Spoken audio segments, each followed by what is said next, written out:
Les 14 et 15 octobre prochains aura lieu à Paris le rendez-vous annuel du droit des entreprises en difficulté organisé par EFE.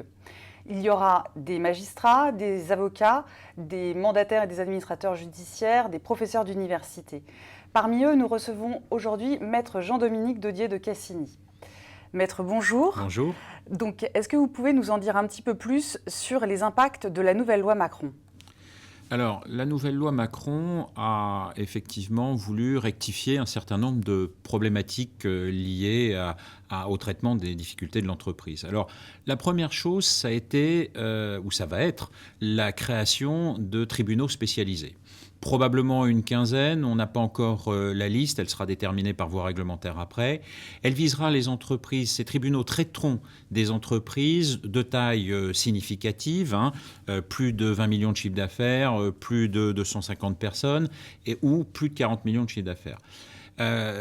Ça devrait donner une certaine ampleur au traitement des entreprises en difficulté, sachant quand même que le professionnalisme des juges ne peut pas être lié au tribunal auquel ils appartiennent. Mais bon, enfin, en tout état de cause, c'est une réforme qui a été plus ou moins acceptée par les tribunaux et qui, à l'expérience, devrait donner de bons résultats. Alors, une chose un petit peu particulière, un des magistrats du tribunal initialement compétent, ou le président, participera aux audiences du tribunal spécialisé retenu. Ça peut être quelque chose d'assez amusant en audience.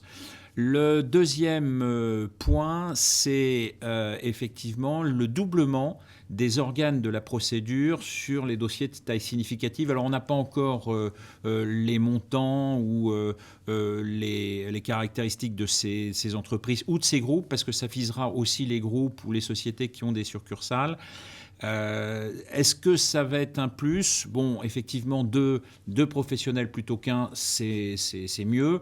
Maintenant, ça va alourdir le tarif, 130% du tarif initial.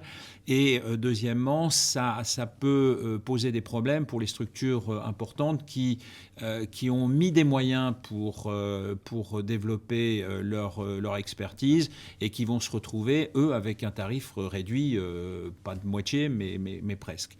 Donc peut-être quelques problématiques. On va voir également à l'expérience. Alors troisième point, et là je pense qu'on ne le verra pas à l'expérience parce qu'il y aura peu d'expérience, c'est un petit peu l'usine à gaz.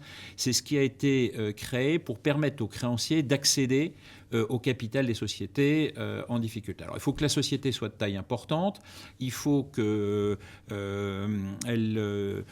ces problèmes aient des impacts sur l'activité régionale ou nationale, il faut qu'aucun autre plan ait pu être mis en place, ni plan de cession, ni plan de continuation. Bon, et les créanciers vont devoir eux-mêmes s'engager sur le plan, ce qui ne va pas être facile puisque eux ne connaissent pas en profondeur l'entreprise. Donc on risque d'avoir peu de retours sur cette partie-là, sauf à inciter les actionnaires actuels effectivement à faire des efforts. Ça a été un peu aussi l'impact de la loi de sauvegarde financière qui avait permis de trouver des solutions avec une menace de cette loi. Dernier point, c'est sur le plan social. Sur le plan social, deux précisions qui sont très utiles.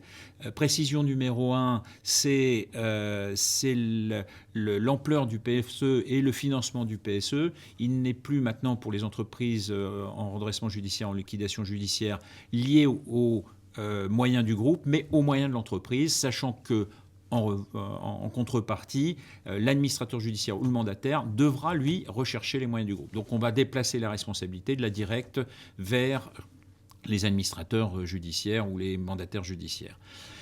Deuxième point, c'est au niveau des critères d'ordre de licenciement pour un PSE.